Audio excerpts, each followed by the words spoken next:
an economist from the German Economic Institute. Now, often we tend to think of VET being an alternative and less good version than the academic path and route. What could you tell us about what's the contribution that your organization makes and IAFA makes to try and bring these two paths closer together and make them equally valid as options for young people? Yes. In Germany, we're in the happy position that we have a well-established educational training system. We have a long tradition. It's well appreciated among all stakeholders. But also in Germany, more young persons tend to go to university because they think they can earn more, they have better employment perspectives. And we feel this very, very strongly on the labor market because we have large skill shortages, and against the broad perception, these are not just the academics who are missing or the engineers. We know that in Germany, 3 or 4 vacant positions which are registered at the Federal Employment Agency are positions for vocationally qualified persons, so they are really demanded on the labor market. So as a representative from an economic research institute, of course we try to provide empirical evidence on what are the labor and income or career perspectives of VET graduates. And the perceived perspectives are often much worse than the actual perspectives, because we try to sensitize also for the fact that vocational education and training is not a dead-end road. There are lots of possibilities to enter into advanced training programs and to continue learning after initial graduation. And we can show that 28% of advanced VET graduates, they earn even more than university graduates. So it's not the educational path per se which decides how are your labor market perspectives, but it's really the field of occupation and what you choose. And this is really important to communicate, because also as researchers we know that it's not just enough to provide empirical evidence, but to reach all those actors which are relevant in the career orientation of young persons, which are not only the young persons, but the parents, the teachers, the companies, and as well, of course, the broad public. And therefore, we are also active in the European Alliance for Apprenticeship, because we think that it's so much easier to communicate the value of vocational education and training, to make its diversity visible and also the potential it has for all relevant persons, like the young persons, the companies, so the society and the economy as a whole. And we think that this is really, really important to not just improve the attractiveness, because it's already very good, but to promote more the visibility of that. Excellent. Thank you very much. Thank you.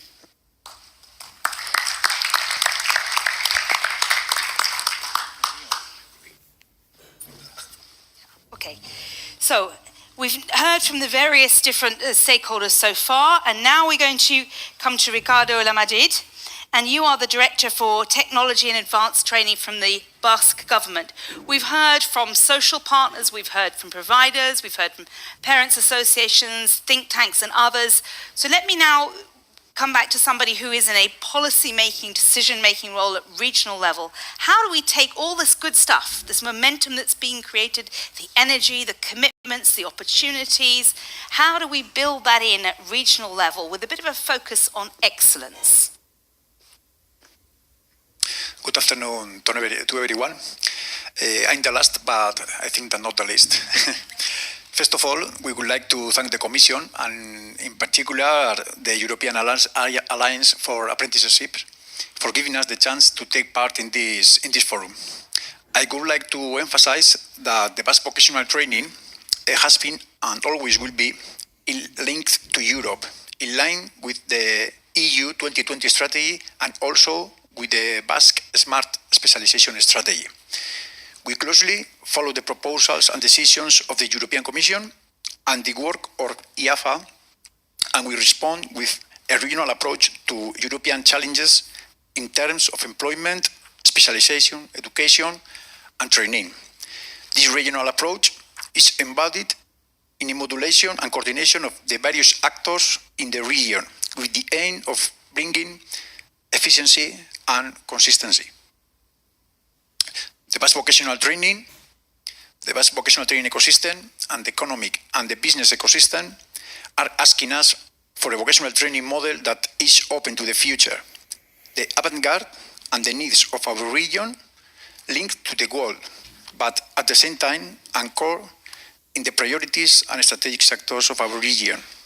The Basque government was the first region to join the EAFA, and in our 5 years of participation, we would like to highlight the collaboration and the mutual learning we have received from the European partners and the recognition we have received over the years through the EAFA awards.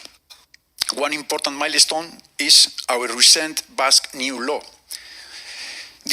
Our Deputy Minister for Vocational Training, Jorge Arévalo, will point out in the video message this law will improve the excellence of our vocational training, consolidating and providing a framework for everything we already are promoting. Let's see the video, and thank you so much. Thank you. El mundo está viviendo cambios muy importantes, estamos viendo unos cambios que son disruptivos, cambios que nos van a afectar a todos los países, a todas las regiones y en concreto a Europa, y nos toca buscar otra forma de entender la vida. Una forma de entender la vida que consiga que podamos desarrollar nuevos procesos de formación y en donde la formación profesional va a jugar un papel realmente importantísimo. Debemos centrar nuestros esfuerzos en 3 rasgos principales. Unos rasgos que van centrados en lo que la propia Comisión nos marcó como su estrategia Europa 2020 o con lo que es la estrategia de especialización inteligente. Un contexto en el que marca unos rasgos claros definidos primero hacia la competitividad europea, una competitividad que tenemos que cuidar. Un segundo aspecto fundamental sería en el aspecto del talento, cómo somos capaces de preparar a las personas para poder trabajar de manera adecuada de cara a lo que es el desarrollo de la 4ª revolución industrial, pero sobre todo preparar a las personas para esos cambios disruptivos que vamos a tener. Y un tercer rasgo fundamental también, que es el rasgo del compromiso. Primero el ser humano, su bienestar, el trabajar para que las personas sean mejores, para que nuestras sociedades sean mejores y tengamos el futuro que todas y todos queremos. EAFA, la Asociación de Aprendices Europea, Asociación Europea de Aprendices, que llevamos trabajando con ella 5 años, está haciendo un trabajo realmente muy bueno, magnífico. Un trabajo de colaboración, de cooperación entre países, entre regiones, donde podemos intercambiar no solo ámbito de proyectos, sino que podemos aprender mucho unos y otros de lo que tiene que ser el futuro de un trabajo colaborativo para que consigamos que la formación profesional europea sea la mejor a poder ser de todo el mundo. Hemos aprobado en junio una ley de formación profesional muy avanzada que refuerza diferentes campos de la formación profesional y, en concreto, los campos que conllevan las relaciones internacionales para poder reforzar lo que es el trabajo colaborativo con otras regiones y con otros países. Tenemos un futuro por delante prometedor, un futuro que si trabajamos bien puede ser realmente importante para las personas que conforman nuestros países y que conforman Europa, y en nuestras manos va a estar el que las personas que cursan la formación profesional tengan esa preparación que necesitamos para que puedan dar respuesta a esos retos que ya nos está planteando la 4ª revolución industrial. Un saludo afectuoso para todas y todos.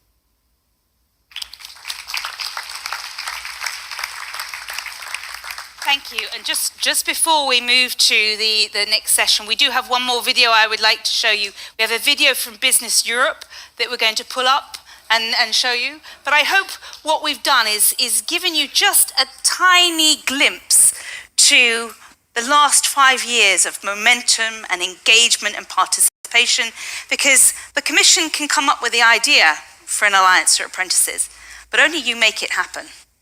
Your energy, your passion, your persuasion, you're bringing other people on board. So the early adopters found their friends and colleagues in the network and encouraged them to come on board, and the momentum was created. This was your work.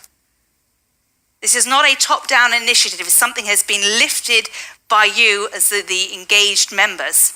Let's see, can we cue up the video, please? Differences in the models and cost-effectiveness of apprenticeship schemes across Europe still impact on their attractiveness to companies and to prospective candidates. Efforts are needed to modernise national frameworks. Deborah is 19 years old. She is in the last semester of her apprenticeship programme in Vienna. She already has a job opportunity waiting for her right after she graduates at the same company where she is currently doing her training. It's the best that you can learn the theoretical part and the practical part, so you're already trained to what you're doing in your future in the company. We have problems to find skilled employees, so in a way, if you like, we are producing them ourselves. Austria is one of the EU countries that is currently maximising the benefits that apprenticeships bring. On European level, the Council of the European Union in Brussels published a recommendation in 2018 on quality and effective apprenticeships. It includes the aim that the majority of the training time should be spent in the workplace, which is currently only the case in a few member states. In Slovakia, the dual education system got a boost in recent years after the adoption of a new law on work-based learning in 2015. This came as a response to an increase in the unemployment rate of school graduates and a shortage of employees with technical knowledge in some areas. The new law allowed employers to design specific training curricula tailored to their needs. But the system still needs to be expanded. Actually, we started as a first company in Slovakia that in IT and communication area opened their dual program. And after 5 years, we are still the only one. As employers, we need to create more apprenticeship opportunities, and I urge all my colleagues around Europe to welcome apprentices.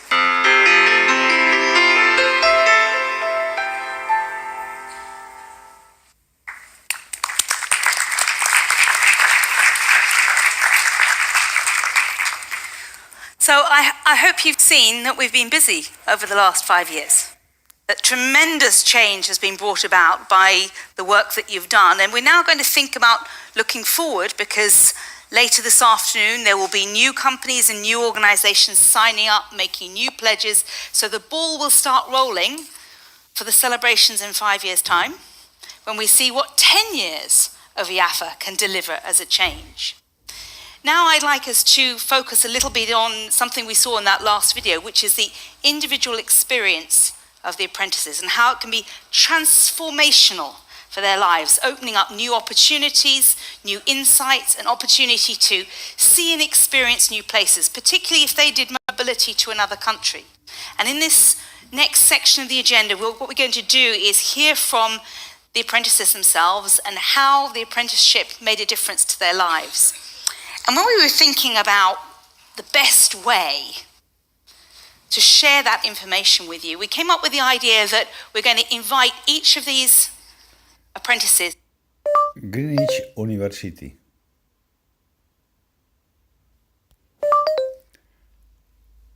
Greenwich University.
To show one picture. They've been asked to find a photo which symbolizes for them what the apprenticeship has meant for them and their lives.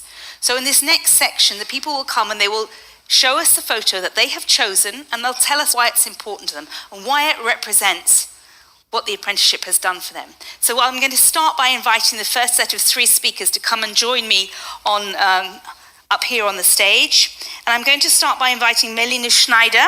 You're from our host country and our host organization, the WKO, the head of the internalization unit. And you are bringing up with you two also apprentices. So Kaur Kriyanjit Kaur and Jasmit Kaur. And you're going to share with us some photos and some experience and what it's meant for you. We're just going to get you a microphone.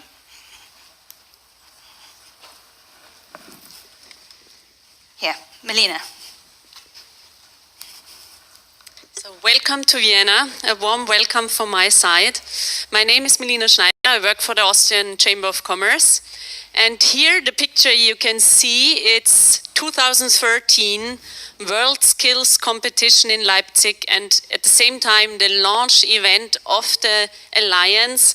And I had the honor this time to sign the pledge for the Austrian Chamber of Commerce. So we can say we were... Merlin Leeds University. Keeping in touch.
Their member from the first minute of this European initiative, and we are more than happy that we are still member and a really active member, and we want to thank you, and I hope we will celebrate together the 10th anniversary, because we are as a chamber really committed since from the first day to help to implement in other countries, in Europe in general, outside from Europe, the dual education training system, and therefore the initiative helps us to connect the different stakeholders to make apprenticeship in Europe more visible, as we are really convinced of this system.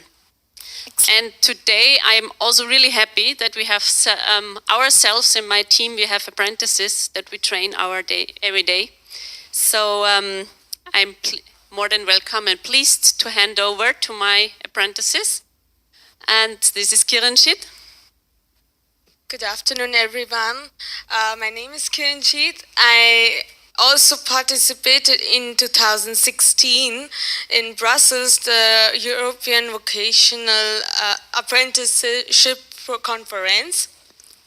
And since then, I have gathered lots and lots of new skills and lots of new things, which I have also learned lots of new things. And I was in first year of my apprenticeship program when I participated in Brussels, and now I am in third year, and in 2019 I will give my apprenticeship exam. Thank you, everybody. And is this the office you work in? Is this where you can be found on a daily basis? I work here in the Austrian Federal Economic Chamber as an apprenticeship. And you chose that picture to show the place where you've... How I work. Okay, thank you.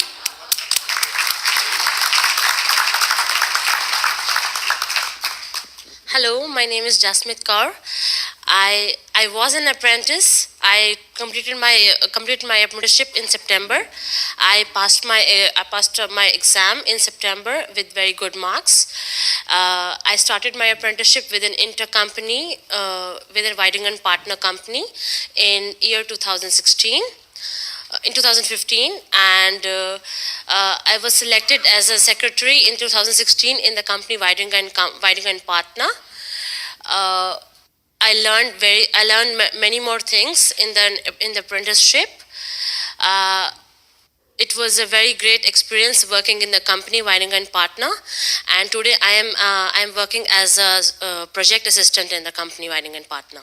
Okay. Thank you so much. And this is a new environment for you because I understand you only came recently to Austria. So you came from Afghanistan. In 2012. So you had to learn, first of all, German. German, yeah. And then you had to adapt to an entirely different culture and environment. And there you are, almost... 2012, I came in Austria and completed my 9th year of studies. And then I started with an apprenticeship as an office clerk. And now I am the project assistant in the company Weidingen Partner. What a fantastic journey that you've had, and the apprenticeships has played a role. Thank you so much. Thank you. I'm going to ask you to stay on stage because at the end we'll take a group photo for all of the apprentices who've been here. And now we're going to focus on an aspect of IAFA which is awards, where we recognize the contributions and the activities of individual apprentices and their organizations. So I'd like to bring up on stage with me previous winners of the IAFA award and one of the nominees for this year. So Lewis Churchill, come and join me. You won an award in 2016. Megan Neven, please come and join me. You also won an award in 2016. I think the scenarios really help us structure the discussion and look a little bit in the future, and the participation also from the room today showed that there is a lot of ideas that we need to explore. And when we look at in the context of international trends and ETF with countries around European Union of a very different nature. We have countries which are OECD countries, countries which are more in a development or transition phase. We see that the trends that are affecting VET within the European Union are not peculiar to the European Union, are obviously trends that transcend and go across and are global in their impact. And the question is, so why are we taking these different discussions in different places and restarting the thinking? When we look at our countries, I think the answer is that we need to start at, we need to look at the starting point. So looking at the scenarios, we look where we are going, but the starting points are so different that we need to start by defining the starting points. And I want to pick 3 elements just to bring this to your attention.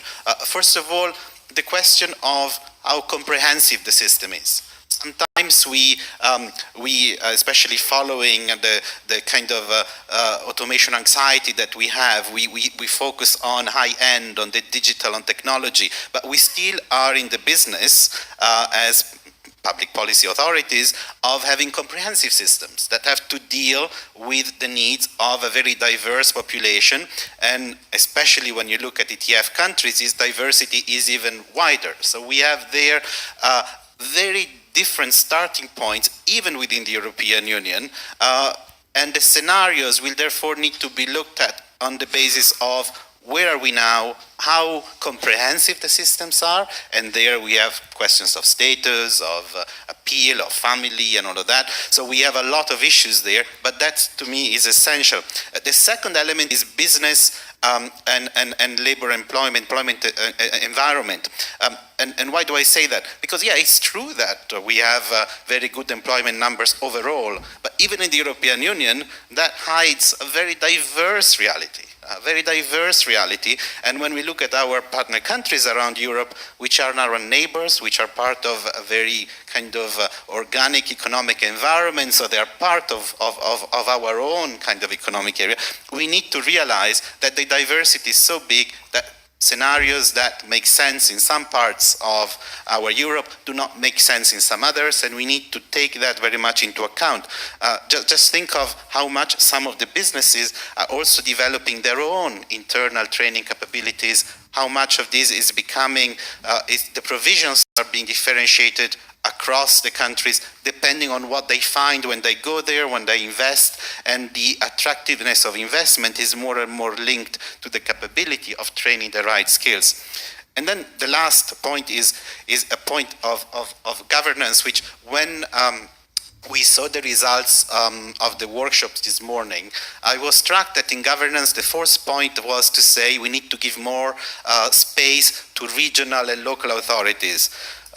That's obviously a good thing. In some countries it's needed, but it's almost as if we have lost faith that the central governments can do much, and maybe it's part of taking stock of the fact that the reality is much more complex now, and we see it in our countries as well, that more and more the difficulty of having reforms and governance that is visionary, that brings in the stakeholders or so at the central level, obliges us as well to start working more with regional, local, sectoral approaches, and all of these become part of a puzzle, but I'm not sure that the puzzle master is there, that at the end we'll have the full picture and we'll have the comprehensive and supportive that we need if we don't also put back into the mix the role of central authorities, of governments, of the support that the European Union can give to provide this overarching kind of glue that has to keep the system together. Okay, Bueno, gracias, thank you. Now Celia. let me turn back to Lucas. You seeded this conversation by producing these scenarios, which has done exactly what you hoped, provoked conversation and reflection about where we're going and what the options would be. You've heard some of the views of stakeholders, and we've had this clear message: we need one European vision, one system, but with sufficient autonomy. We need to keep faith that central governments can do this, but space for innovation, space for change, because we need to transform. With all of these messages, what would you like to say about those scenarios and how people should take them?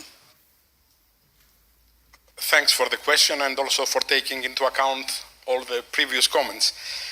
What I have to say is that I cannot, let's say, vote for one of the scenarios.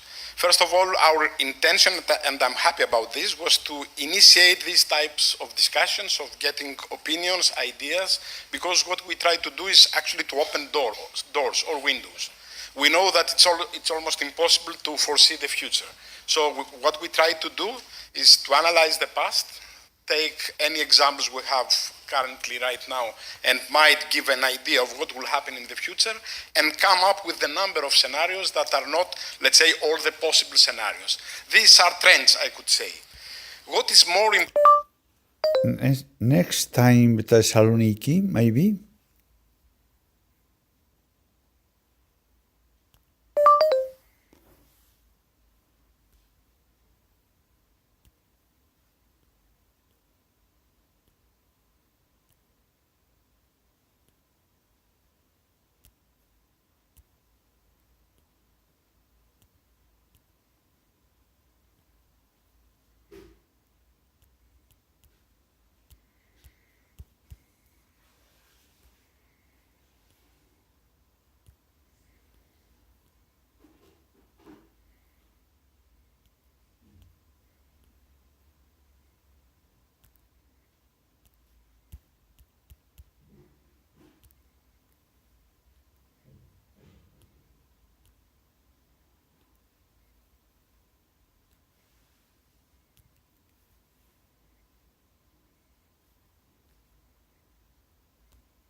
important, and I think this is a dimension that we have to mention, is that nothing works in vacuum.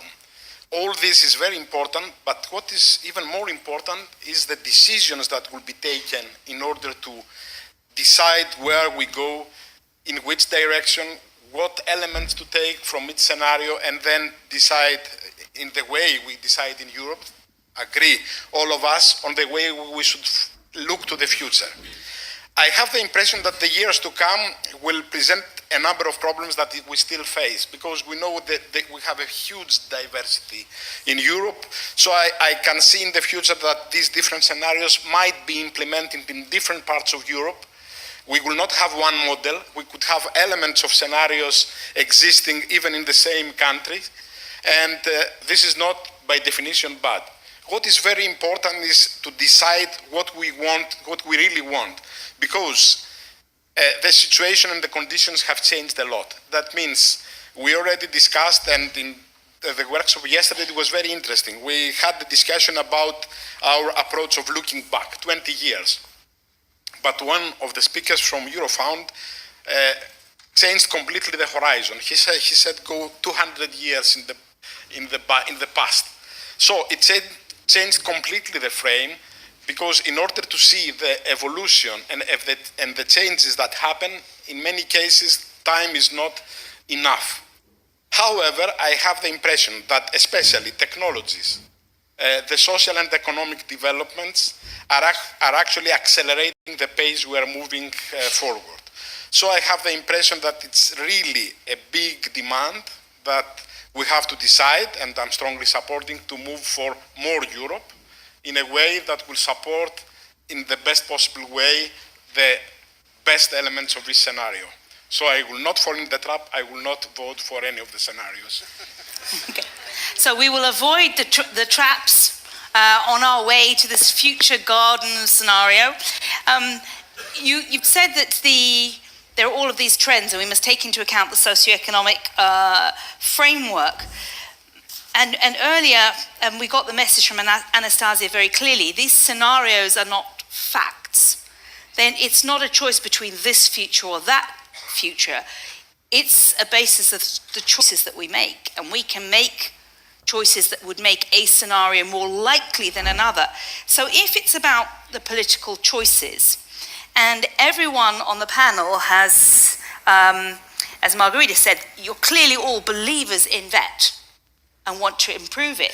Let me now open this to you as the audience. We are the co-owners of both society and VET. And as co-owners, we can be co-creators of whichever future scenario is most appealing. So now let me ask all of you, this is a question for the audience and the panel, how do we co-create a scenario for VET in the future where VET is thriving? It retains all of the distinctive qualities that many of you identified as being valuable today, but makes it still relevant for the kinds of changes that are coming for the future. As co-owners, as stakeholders, for you, how do we co-create something? What do we need to do so that VET is thriving in 2035? And I'm happy to take input. We have 2 hands here already. Let's get the microphones to you. And I'll take this moment to say that my son is 5, and at 3, he wanted to be a car mechanic. At 5, he is very passionate about fossils. He wants to be a fossil hunter. I don't know what he's going to want at 7, let alone 15. I don't know what choices. But I can already tell that VET could have played a role in helping him to be a car mechanic. It could certainly play a role in him being a fossil hunter. So I can, even in my own family, I can see a thriving VET sector could be relevant to the very different types of things he thinks he wants to do. Yes. Yes, hello, my name is Veronique Vey, I'm also from the Netherlands. When you ask for a thriving VET sector, it almost sounds like that is a means in itself, and it's not, of course. So my suggestion would be to step outside that picture and to look at the bigger perspective. I think that maybe, and it's thanks to the scenarios actually, it's not that it's a criticism of the scenarios, it's something that invoked a thought in me, that we're looking at it, we might be looking at it at a too narrow way because of focusing so much on stimulating VET in itself. For example, the second scenario, it promotes the excellence, which nobody can be against. And you can do that if the things that it doesn't do is taken up by other parts of the education and training system. And the same goes for the other scenarios. One of them is the first one is maybe a little bit more comprehensive. The other ones are a little bit more focused. So take a step back, look at the education and training system in general. What does it have to provide? It has to provide citizenship skills, it has to provide personal development, general basic skills, labor market oriented skills and academic skills, and not for every student in the same phase of their lives in the same amount. So if you look at it from that perspective, cooperation goes beyond even the setting that we have on and this is already a big step forward towards a few years ago. It goes beyond this setting. If you start from that helicopter view and then you can think of a different system, and you can dream about systems where the provision for all these skills may be even in one place, like a campus, and the teachers and the companies and the students and the NGOs, they come to that provision place. The students can take whatever they need at a certain time. And you don't have, you will solve a lot of problems with that about attractiveness and provision, practical issues as well. So my suggestion would be, if you do not focus too much on strong VET in itself as a sector, because it's not an end, it's a means. And start from the general, from the comprehensive education and training system. So my proposal would also be next year invite higher education, general education, invite them here and invite them in the development of the scenarios. Okay, thank you. Very interesting point. I had another hand up.